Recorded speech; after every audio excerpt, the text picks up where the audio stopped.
ഇന്നും എൻ്റെ മുമ്പിലേക്ക് വന്നിട്ടുള്ള ചില സംഗതികളൊക്കെ അങ്ങോട്ട് ഉത്തരേന്ത്യൻ കാഴ്ചകളാണ്.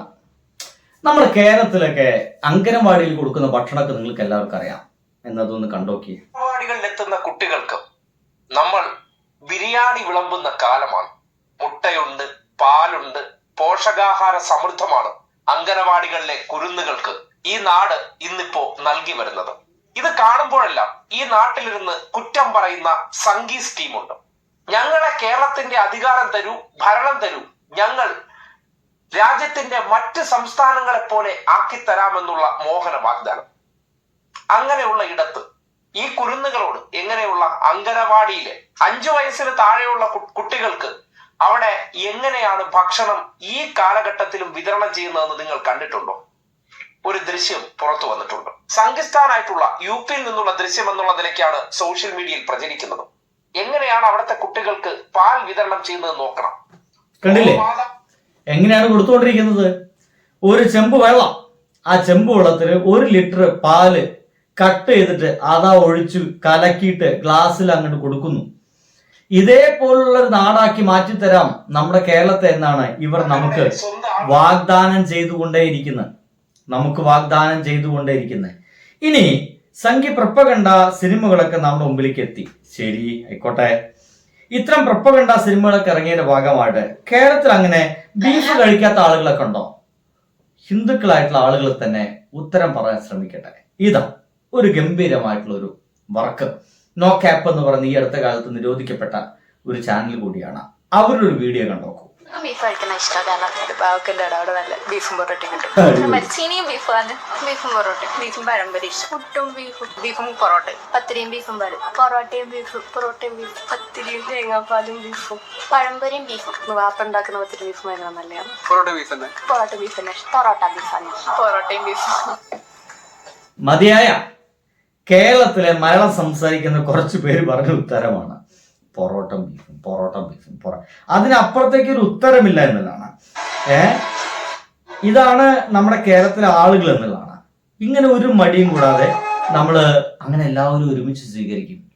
ഇതിനൊപ്പം തന്നെ ഒരിക്കലും കേരളത്തിൽ ഇങ്ങനൊന്നും നടക്കരുത് എന്ന് ഇവന്മാർ അധികാരത്തിൽ കയറി കഴിഞ്ഞാൽ ഒരുപക്ഷെ ഇങ്ങനൊന്നും നടക്കില്ല എന്ന് എനിക്ക് തോന്നിപ്പോകുന്നു.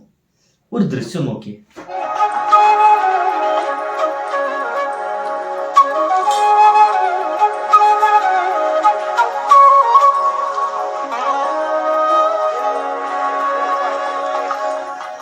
കണ്ടില്ലേ? ഇത് വേണമെങ്കിൽ പറയാം തെയ്യമാണ്. ഇത് കണ്ണൂരാണ്. ആ തെയ്യത്തിന് ദക്ഷിണൊക്കെ കൊടുക്കുന്നത്, പണമൊക്കെ കൊടുക്കും. ഒരു നേദ്യം പോലൊക്കെ ആളുകൾ പൈസ കൊടുക്കുന്നത് എൻ്റെ പൊന്നു സുഹൃത്തുക്കളെ തട്ടമിട്ട മുസ്ലിം യുവതികളാണ്. ഒരു ഉമ്മയും മകളും തട്ടമിട്ടവരാണ്. ഒരു മടിയും കൂടാതെ ആ തെയ്യം അവരെ കയ്യിൽ നിന്ന് അത് വാങ്ങിക്കുന്നു. ആ ഒരു ദക്ഷിണ വാങ്ങിക്കുന്നു, അവർക്ക് നിവേദ്യം നൽകുന്നു. ഇത് നടക്കുന്നത് നമ്മുടെ കേരളത്തിലാണ്. അല്ലാതെ നിർബന്ധിച്ച് കൊണ്ടുപോയിട്ട് ബീഫ് തീറ്റിക്കുന്നു എന്ന് പറയുന്ന പോലത്തെ വർത്തമാനങ്ങൾ, കാര്യങ്ങളൊന്നും നമ്മുടെ കേരളത്തിൽ നടക്കുന്നില്ല. ഇങ്ങനെയുള്ള സ്നേഹ കാഴ്ചകളാണ് നമ്മുടെ കേരളത്തിൽ ഉടനീളം നടന്നുകൊണ്ടേയിരിക്കുന്നത് എന്നുള്ളതാണ് യാഥാർത്ഥ്യം. നോക്കൂ, കേരളത്തിൽ ഒരു കാഴ്ച, കേരളത്തിലും തൊട്ട് താഴെ യുപിയിലും കഴിച്ച നമ്മുടെ കുഞ്ഞുങ്ങളിരുന്ന് ഭക്ഷണം കഴിക്കുന്ന രീതി നോക്കിയേ. അവർ കഴിക്കുന്ന ഭക്ഷണത്തിന്റെ രീതികൾ നോക്കി നോക്കൂ. എന്താ ഭക്ഷണം! തൊട്ട് താഴെ യുപി, BJP ഭരിച്ചുകൊണ്ടിരിക്കുന്ന യുപിയിലെ കൊച്ചു കുട്ടികൾ കഴിക്കുന്ന ഭക്ഷണ രീതിയാണ് നിങ്ങൾ ആ തൊട്ടു താഴെ കണ്ടുകൊണ്ടിരിക്കുന്ന ഈ രീതിയിലേക്ക് നമ്മൾ മാറണമെന്നാണ് ഇവരൊക്കെ ആഗ്രഹിച്ചുകൊണ്ടിരിക്കുന്നത്. അങ്ങനെയൊക്കെ നമ്മളെ ഇവര് മാറ്റിത്തരാമെന്നാണ് നമ്മൾക്ക് ഉറപ്പ് തന്നുകൊണ്ടിരിക്കുന്നത്. അവരുടെ അവകാശം.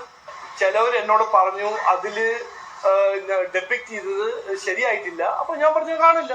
നോക്കൂ, ഈ BJP നേതാവ് പറഞ്ഞുകൊണ്ടിരിക്കുന്നത് ഇഷ്ടമുള്ളവർ കണ്ടോട്ടെ, ഇഷ്ടമുള്ളവർ കാണണ്ട എന്നുള്ളതാണ്.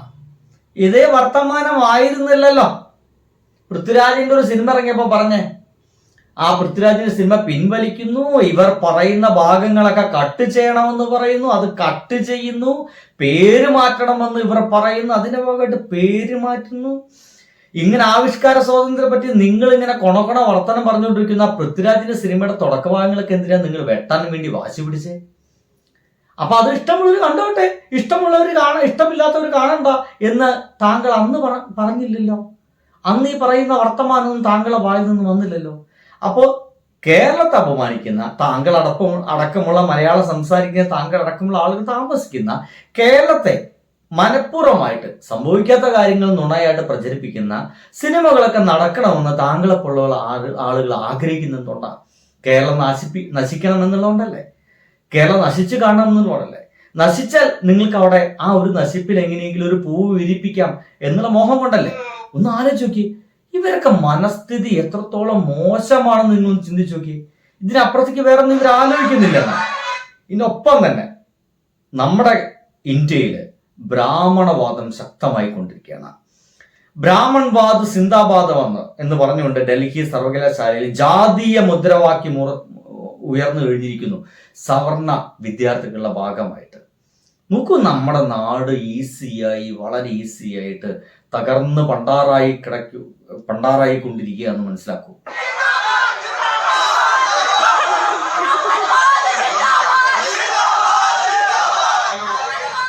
ബ്രാഹ്മൺവാദ് സിന്ദാബാദ് എന്ന് പറയുന്നത് കൃത്യമായിട്ടും നമ്മുടെ ഈ ഇന്ത്യയിൽ നിന്ന് തുടച്ചു നീക്കപ്പെട്ട ആ ഒരു ക്ഷത്രിയ, ശൂദ്ര, വൈശ്യ, ബ്രാഹ്മണ എന്നൊക്കെ പറയുന്ന ഒരു ക്രമമുണ്ടല്ലോ.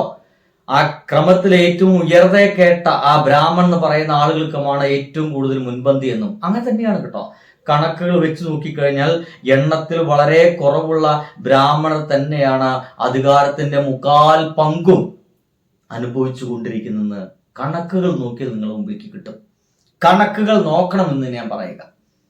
ചുമ്മാ നിങ്ങൾ പരിശോധിച്ച് നോക്കുന്നേ, നിങ്ങൾക്ക് അത്തരം കണക്കുകളൊക്കെ ഈസി ആയിട്ട് നിങ്ങളുടെ മുമ്പിലേക്ക് വരും എന്ന കാര്യത്തിൽ ഒരു സംശയമില്ല. ഇനി ഇതുമായി ബന്ധപ്പെട്ട വേറെ എന്തെങ്കിലുമൊക്കെ ഉണ്ടോ എന്നുള്ളതാണ്.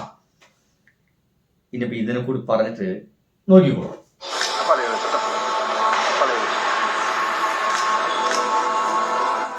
ഇത് നിങ്ങൾ തുടക്കത്തിൽ കാണണം കേട്ടോ. തുടക്കത്തിൽ കണ്ടോക്കിയേ, അപ്പൊ നിങ്ങൾക്ക് മനസ്സിലാവും. തുടക്കം കാണണേ. ആ നമ്പൂരി ഇട്ടുകൊടുത്ത് നോക്കിയേ. എന്താണ് അയാൾക്ക് അത്ര പേടി? ആ തൊട്ട് മുമ്പിൽ നിൽക്കുന്ന ആള് കറുത്തൊരു മനുഷ്യനാണ്. ഇനി ദളിതനാണാവോ? തൊടാൻ പാടില്ല. എന്നാ ലേവൻ പൈസ വെച്ചു കൊടുക്കുന്നുണ്ട്, അതെടുക്കാം. വേറെ തൊടാനേ പ്രശ്നമുള്ളൂ, മനസ്സിലായില്ലേ? തൊടുന്നത് അയിത്താണ്, തൊടാനേ പ്രശ്നമുള്ളൂ. ലെവൻ വെച്ചു കൊടുക്കുന്ന പൈസ ഒക്കെ ഉപയോഗിക്കാം. ഒരു നാണും മാനും ഉളുപ്പില്ല, അതൊക്കെ ഉപയോഗിക്കാം. എന്താ ചെയ്യും? പറഞ്ഞ പ്രാന്താവും. ബൈ.